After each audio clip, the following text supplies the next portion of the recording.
you better ignore our industry. You better ignore economists.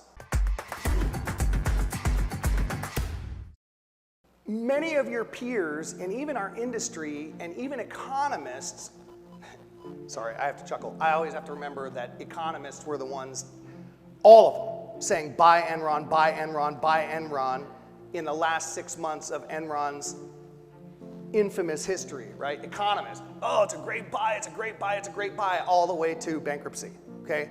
So look, you've got to be, number one, you've got to be your own economist, period. In your personal life, you've got to become your own economist.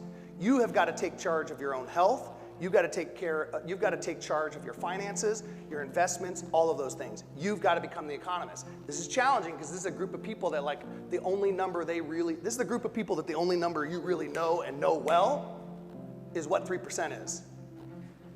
Okay? Look, you got to get a little more sophisticated in your knowledge and growing your skills as it relates to numbers. You got to be able to articulate it, okay? So look, that's a huge difference. But here's what I want to tell you. You better ignore our industry.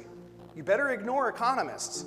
Because look, history shows us several things. When inflation goes up, that means people's discretionary spending goes down. Because what it costs to just get your basics is way more expensive. Now, our government, who is always a proponent of truth and accuracy, thank God I didn't have to expand on that, okay? Your sneers said it all, okay? Is reporting 8 and 9% inflation. Is it? No, it's bullshit, okay? And that's, I don't want to even go into that, but even if you don't know numbers, you feel it. You feel it at the gas pump, you feel it at Costco, you feel it in numerous different ways, right? You feel it. Okay? So inflation is putting downward pressure on people's discretionary spending. Now, when people are spending less, when they're buying less, what happens to manufacturers? They're selling less product. If they're selling less products or services, Loan Depot just cut thousands of people. Redfin just cut thousands of people. Home Depot is cutting thousands of people. Okay? So what comes next? So people spending reduces. Inflation always causes a reduction in spending. A reduction in spending means layoffs.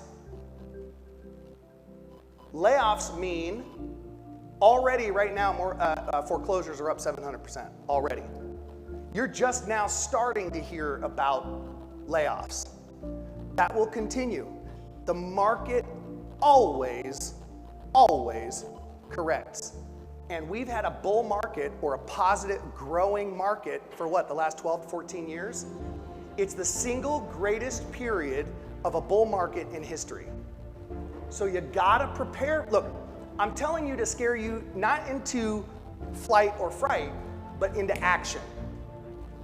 Not flight or fright, but into action, right? Because there's always,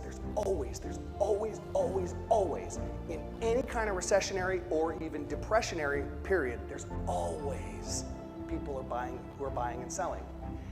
And the brokers, the agents that are facilitating those buying or selling transactions, they're a different breed. They buy into the action economy, they buy into the skills economy, they buy into the attraction economy. They're visible. They're not the flight or fright, they're the action takers, okay? So that's my encouragement to you, be action takers, okay?